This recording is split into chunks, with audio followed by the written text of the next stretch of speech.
Welcome to Kenton Teaches. Enjoy the video. You start by registering the Visa gift card to your name and billing address. This is essential because PayPal matches address data.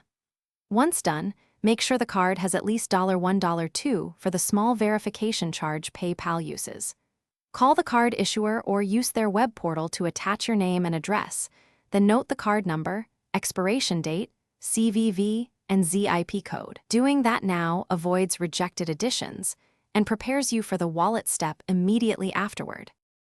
Now sign into your PayPal account and go directly to Wallet, then choose Add a Card. Enter the Visa gift card number, expiration, CVV, and select the billing address that you registered with the issuer.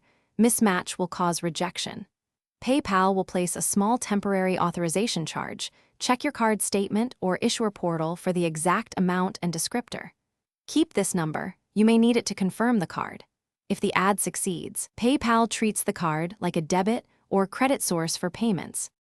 Finally, verify the card inside PayPal by entering the code shown on your issuer statement or by confirming the microcharge amount in your wallet.